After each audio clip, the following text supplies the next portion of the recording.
Welcome to Move and Ritual. My name is Mel. I am your host. This podcast is an extension of my YouTube, so I just teach things off the mat in relation to Ayurveda and yoga. So if you're new, find us on YouTube so we can move together on the mat, and this episode is going to be the gateway to understanding your practice a little bit deeper, especially when it comes to what I teach, which is a lot of nervous system regulation. So today's episode is about the water element. If you have not listened to the What is Ayurveda podcast, I think it's this one, before this one, we talk about the elements and what they mean to Ayurveda. You'll still get value out of this, but just a heads up, if you have no idea what I'm talking about and you have a quick 20 minutes, listen to that first and then pop back here. So moving into water element, what does that mean? Well, the water element is pretty key in a yoga practice because we move our hips so much, and water is stored into the pelvic region, and the energetic portal of that is the sacral chakra. So we are going to touch a little bit on Ayurveda, of course, as always, yoga philosophy, fascia, and a little bit of neuroscience. I like to bring a little bit of science into these episodes just so you can see this isn't me just talking a bunch of esoterical crap, that there is a rhyme and reason, and if you are a logical mind, you can find proof, which science is just catching up to. So let's drop in the water element 101 according to Ayurveda. So I'm going to make sure I look at my notes here because I'm going to go all over the place. So the Ayurveda governs, like I said, fluidity, intuition. It also helps with regulation.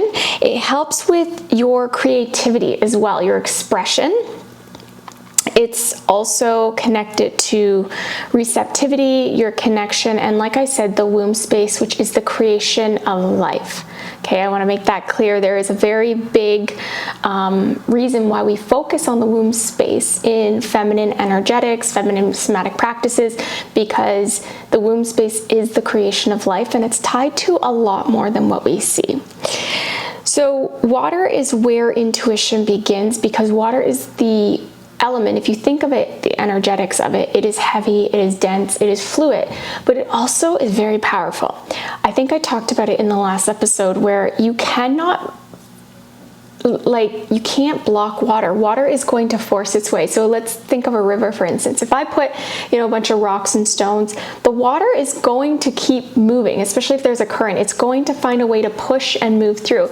Much like your emotions, if you suppress them, eventually everything is coming to the surface. The water element's responsible for that cleansing, right? If you've been in a yoga class and you've taken like a yin practice, or even just something in your vinyasa, you've taken a lizard lunge or you've held a pigeon pose, you might have experienced tears or just insight of emotional openness that you can't express. And this, again, is not woo-woo. It applies to everyone, men and women, not just because I'm talking about the feminine side of it. When I say that, I just mean the receptiveness, the intuitiveness of that element. So water is the energy that is steady enough to hold you, but it will force you to flow. It forces you to kind of move through things. And that's why asana, our yoga practice, really is insightful to this and helps us connect to the water element so deeply, because it is working all those layers for us. Whether you're just thinking, oh, I'm super flexible and I'm getting into these deep hip openers, but you're actually pushing through a lot more than you might feel or see. So when water becomes cloudy, let's say it becomes suppressed, that connection to that element, all doshas are going to be affected, but I like to talk about the Vata dosha most because this is in relation to the nervous system. So Vata becomes imbalanced and you'll feel tight, you'll feel dry, you'll feel maybe even pain, and in more serious stagnation cases of the water element, you see disease of the pelvis, of the hips, and of the lower back. So when it loses its rhythm, you will feel, and I want to make sure I get through these, stiff hips, emotional shutdown, emotional overflow. So you can't contain the emotions. Always, always, always your cycle will tell you PMS, PMDD. These are high indicators. Low back tension, I just mentioned. Trouble receiving. That means receiving help, receiving compliments, receiving gratitude, or even compassion for yourself. You'll feel difficult softening, even resting. So softening might be, again, metaphorically or physically, you'll feel tense nonstop. We need hydration, not just physical, but that water element is not just a physical. Again, we're talking about beyond, right? Anxiety and that creative block, like I talked about. The water element is responsible for the sacral chakra, which is also responsible for creativity, reception, and expression, but also your libido, sexuality, and fertility. So overall, it always is the portal to your disconnect from your feminine energy. And if you don't know what that means fully, drop your comments below. This isn't an episode I'm going to go deep into that, but your feminine energy, we all have it. Women in particular, we will feel disconnected from it a little bit more intensely because it is our nature to have that more receptiveness in our body. Water wants waves. It needs motion. So if we don't move through things, then the water will find a way or it'll disappear, like I said. It wants circulatory. So water, blood, is a fluid in our body. So when I say water, I mean all fluids in our body as well. It needs to be moving. It's a constant. It literally needs it for system optimizing, right? It wants to not hold in. Like I said, the analogy of if you try to block a river, the water's going to push through. If you try to suppress your emotions, eventually they're going to come out. And when we talk about where it's situated in the hips, we also are talking about the pelvis, which is literally a bowl that holds that energetics of water, and then of course the emotional state. This is where that element particularly lives. It's truly the chalice of our emotional intuition and well-being. Going into the hips. So yoga has always known that the hips store emotion, right? You hear this now more than ever, and it's not for mystical reasons, but it's because it's honest. It's true. Let's talk more of the science for those of you that need that logic. Your psoas muscle, which is connecting through the hips, it's known as the fight and flight muscle. So when your psoas is tight, it contracts during fear, when you're in that freeze or fight or flighty mode, it will have the urgency to kind of pull inward. It doesn't want to open up. It tightens, and this is where we see a lot of pain, anxiety, and this is where fear or even just perceived threats. So in simple moments, you might get triggered. It also connects to your spine and your femur. So emotional stresses literally pull into the hips, right? So we're pulling into the hips. And when we talk about not just those muscle groups, we're going to go into a little deeper, the fascia lines. So fascia is that interweb connecting over the muscles, over the tissues, over the bones, and keeping everything in. So it's an interconnected web that is connecting to everything in your body, but also keeping everything sealed. Thinking like, I guess, saran wrap. If you don't move your fascia, there's this analogy of saran wrap. It keeps building layers, so it gets tighter and tighter. So if you think of saran wrap, you keep doing layers into a little ball. It's going to be very tight to unravel that, right? So when we talk about fascia health, we say hydrate the fascia. How do we hydrate something? Well, I'm saying water, but in essential we mean fluid. In literal terms, that's not what fascia means. Yes, hydration is key, but we hydrate fascia with movement. So in movement for fascia lines, we're talking particularly about the diaphragm, the psoas, the hips, the pelvic floor. We need to move those areas to create the flow. So, and inner thighs, which we're gonna get to too, because that also goes into lymph. So anything unresolved in not just your mental capacity, your breath, your stress, digestion, emotions are going to get stored. There is a book, oh my gosh, The Body Keeps Score. But in a nutshell, it's a great book if you want that insight. It's a big depth of a read, but in a nutshell, what science is telling us is we know now that emotions, because they're unseen, they connect in the body, they get stored in the body. So we know that moving somatic practices like yoga, the true somatic practice, teaches our body to feel safe to release as well as move through with the breath. So the hips also cradle your digestive, your womb space, like I talked about, and your gut. So these two emotional processing centers are huge. And like I said, reproductive organs rely on that water element, that intuition. A mother's intuition comes from here. A gut feeling comes from here. While we're not saying specifically into the hips, I use the hips as the support system for those organs surrounding. Going back to the lymphatic system, I talked about the inner thigh and more importantly, the inner groin. This is a huge lymph zone, right? So if this gets stuck, it's one of your largest lymph zones.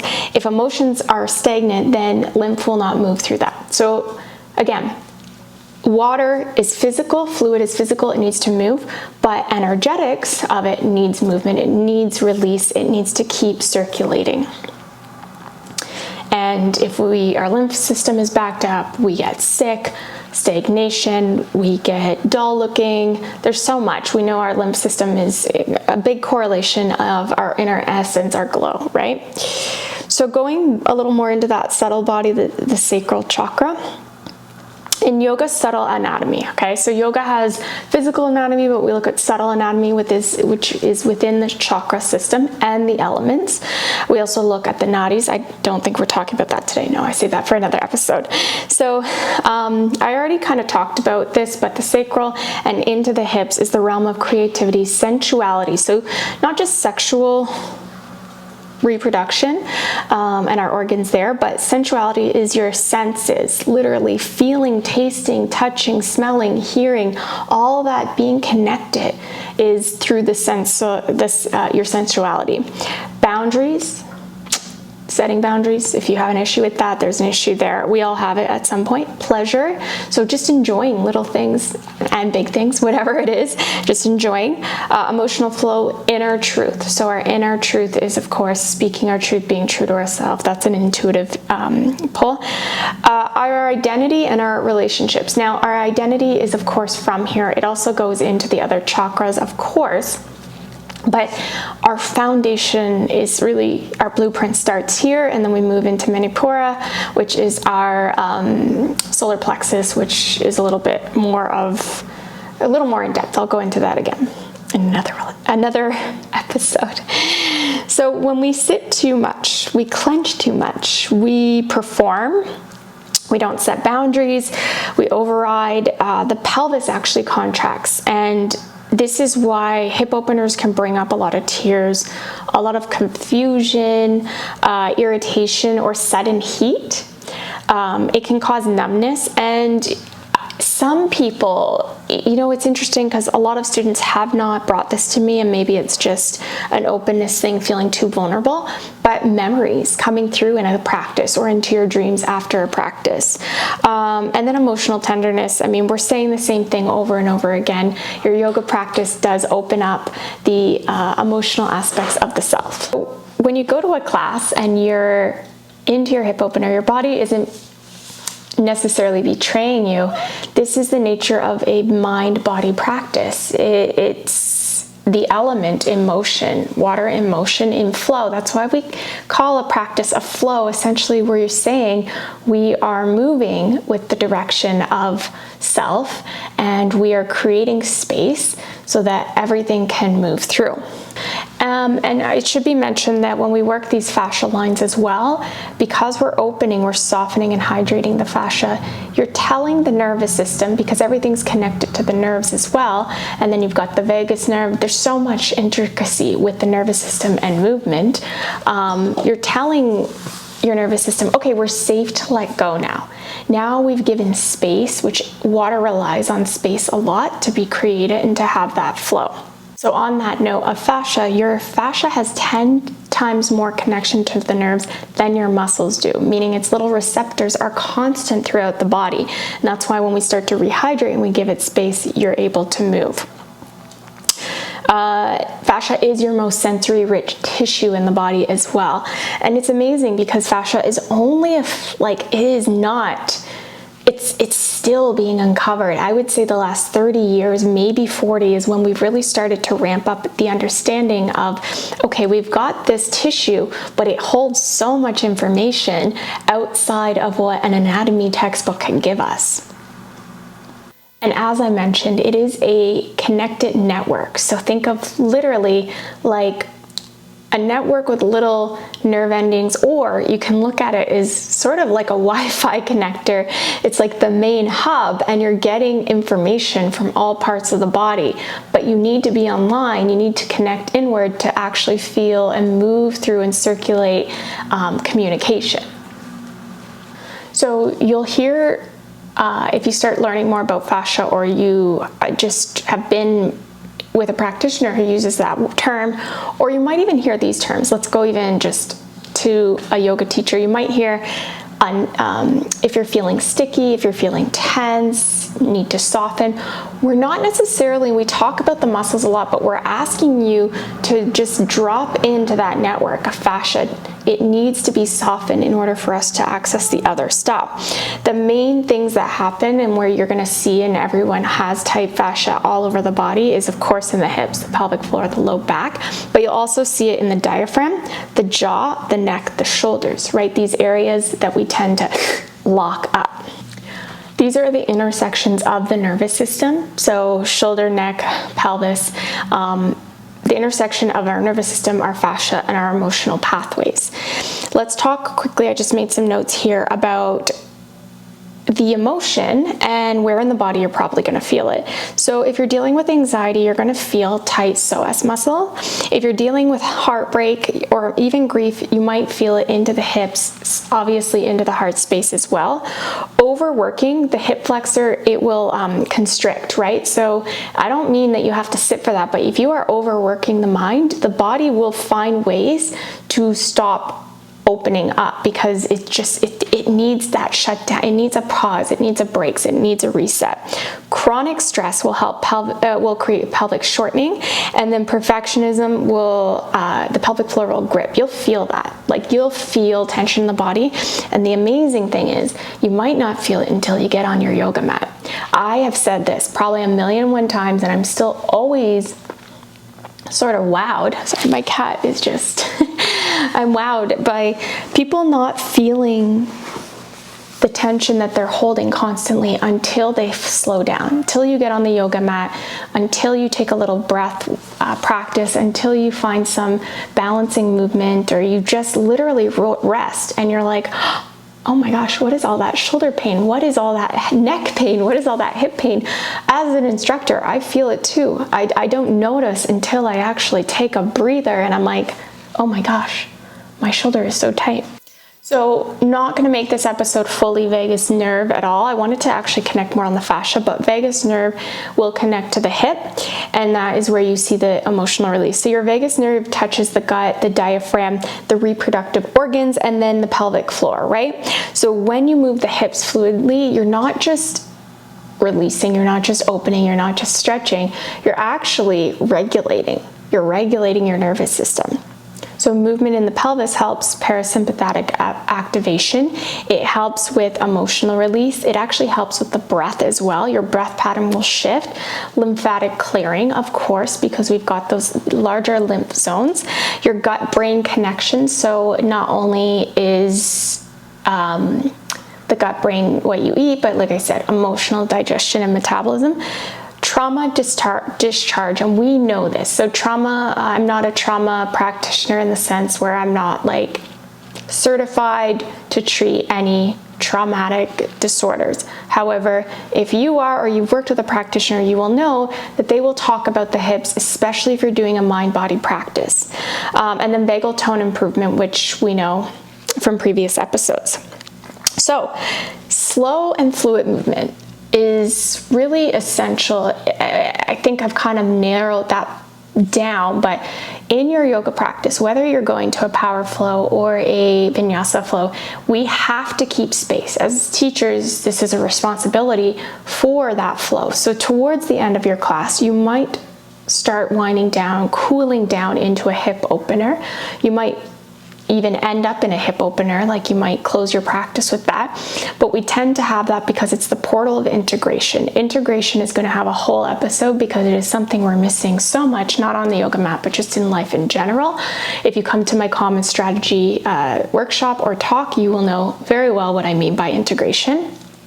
But what I'm getting at is the space and time to take or allow movement to happen, allow the body to upgrade the programming per se, and then be able to take it into everyday life. Meaning, can you regulate outside of the mat, or can you find that space or that movement, that flow any given time by being connected to your body?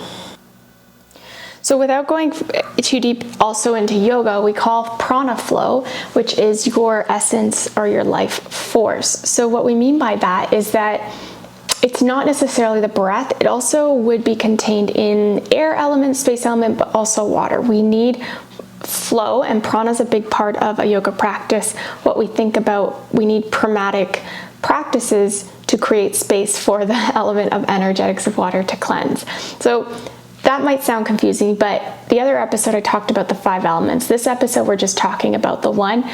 I'm just kind of showing you how they all interconnect. They lean off one another. We need all of them in a yoga practice. We might focus on one element, but all of them need each other, and this is why they're dependent, rather, let's say, on one another. So we need water to be functioning, we need air to be functioning, we need space to be functioning. When we find the element that's not functioning well, which predominantly can be the water element based on everything I've been sharing, you probably resonate with a lot of it, then we can put the others back into balance.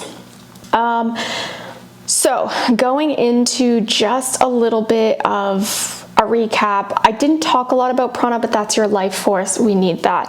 Apana Vayu is a downward releasing energy. It is part of the air element, but we talk about the winds or the airs in the body, and that's like direction of flow, essentially. Let's keep it simple. Apana Vayu is when we allow the downward and out motion. So both physically and mentally and emotionally. Physically, of course, we go to the bathroom, we release everything, but downward and out has to travel through the pelvic region, through the hips, the gate of the hips, right? So has to go down and out through the root, because that's the nature of our body.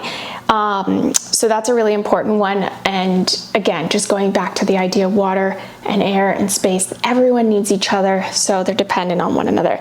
The sacral chakra, which we talked about, I did note this, but I'm not going to talk about it. The samskaras is basically your mental imprints, your emotional imprints. We'll talk completely in the new year about more mental, especially January. I'm focusing on sort of the space and air element. But your samskara is your own blueprint of affliction of the mind, your internal traumas, anything you've recorded that, is good, bad, whatever, afflictions in the mind we have to become aware, and then we got to send it down and out. And then the intuitive, so yoga has this idea, we're not just one body, we've got layers of the body. So we have an intuitive body, we have the subtle body, we have the physical body, we have the emotional body. All of that goes through the system. Our practices all go through, but again, the gateway is through the hips. So we know that yoga brings you into layers beyond the skin, layers beyond the physical pose. You know this already. If you've been on a yoga mat before, you know. And if you haven't felt that yet, I shouldn't say you know, but essentially the process of a yoga class is not just physical. If you're new to yoga, maybe that is a surprise, but it's definitely a mind-body philosophy, framework, system. It's a science. It's so much more than what you get on just a pose. The subtle body, which is one of the main ones, responds to really connecting inward, plugging in, softening, and slowing down. So we don't really rush hip openers. You wouldn't see a class to rush that. One, for physical safety, but B, is because, like I said, it's our connector. So rhythm, breath is really key. Breathing into that space. We say a lot, breathe up, breathe out, natural, but you'll hear your teacher tell you to breathe into parts of the body, and that's trying to connect you online with that area, right? The hips like repetition and like spiraling. So think of the hip joint itself. It's a ball joint.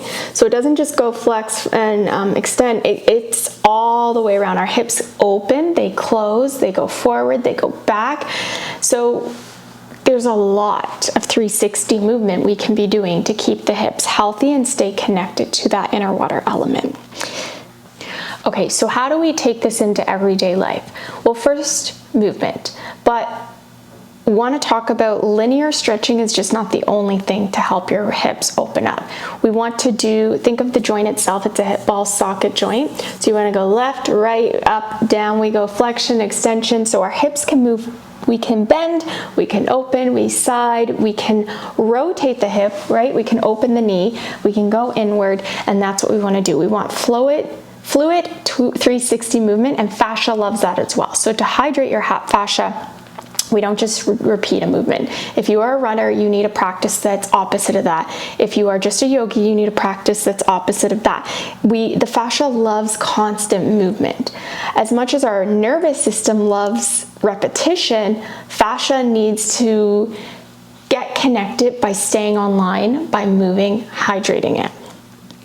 So in terms of movement, hip circles, figure 4, different flexion practices, cat-cow, and pelvic tilts, really important. And then of course you want to hydrate the fascia, literally. So this means hydration, drinking water, herbal teas, healthy lifestyle choices to keep hydrated is simple and key. You can also use warm water. This is essential to Ayurvedic framework, working with the Agni. This episode's not about that, our digestive fire, but keeping the body warm is key. Our body has a natural internal system, heat system, especially in the digestive tract. We want to keep that optimal.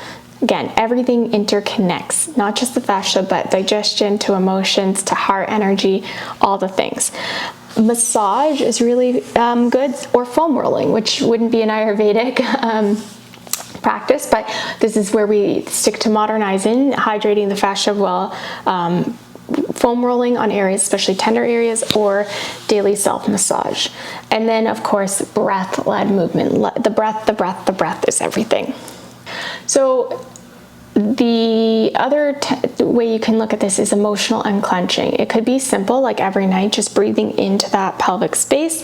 You can do a meditation that's catered to that using sound meditation, or Soham meditation, going into the pelvic floor, breathing into that spot, and just noticing where emotions arise, or unclenching, unreleasing, or releasing rather, tension into the body. You can journal, especially on the womb space and those emotions in particular. And then, of course, your nervous system being a key focal point of your everyday. So regulating that through boundaries, through understanding your tendencies, through witnessing your breath, releasing tension, practices, sighing, humming, belly breath, yin style yoga, or restorative, depending on how that makes you feel in your dosha. And then constructive rest, meaning no to-do list. We need that. We need that as humans. Just to recap, water is an element that we look at in Ayurveda through the lens of 5 great elements, water being one of them. Water is stored in the hip, pelvic, and lower back region, and is a key element of flow and release and cleansing. Without it, things get stagnant, or you can have emotional disruption or be so disconnected to your emotions, suppressing, and that can lead to other disruptive or diseases in the body and mind. When it comes to feminine energetics, this is the place of intuition and creation of life. I didn't go too deep because there will be an episode. I know I keep saying that, like I said, short but sweet, giving you the insight really up front. But understanding that if you're feeling really disconnected, start with this space in the body. Understand it, feel it. Is it really tense? What other areas of the body tend to lock up? And then from a yoga perspective, the energy of water lives within the sacral chakra, which is responsible for our receptivity, our sensuality, our creativeness, our expression, and overall just safety within ourselves and in our own body. All right, so let's end this podcast with just a little ritual. No matter where you are, just take a seat or stand. And let's close down the eyes for this, just so we can feel into the space of the water element. All right, so as always, let's close with a mini ritual. We're gonna end today with Ujjayi breathing. If you've been to a yoga class several times, you have probably accessed this breath. If not, don't worry, it's easy to follow along. We're gonna close our eyes so that we can breathe this into the belly. But before we get there, I just want to kind of guide you on how we're gonna do it. It's a mouth closed breath work. You inhale through the nose, and then constrict the back of the throat as if you are ready to fog a mirror, but your mouth is closed, and exhale. If that wasn't clear, let's try it again. Inhale. Exhale with that sound. Amazing. Now let's close down the eyes, soften the shoulders, and begin inhaling through the nose a little bit longer here. Nice and soft. Keep the body soft. Take a moment, and as you exhale, find that constricted sound in the back, ocean-like breath. Release. Take another inhale. And let's find that exhale again. Draw it down into the lower pelvis. Just feeling the sounds of the breath like an ocean wave as you inhale, as you exhale, splashing and moving through down.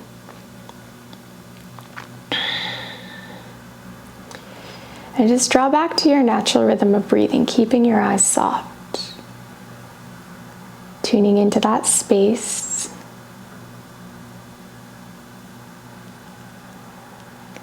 And when you're ready, open the eyes. Welcome back. Thank you so much for tuning into this podcast. Like I said, it's an extension of our YouTube. So if you want to flow with us, jump onto YouTube, get on the mat with us. Weekly classes, and if you like this or it resonated, please comment below or subscribe wherever you're listening to. Follow along, and we'll see you in the next one.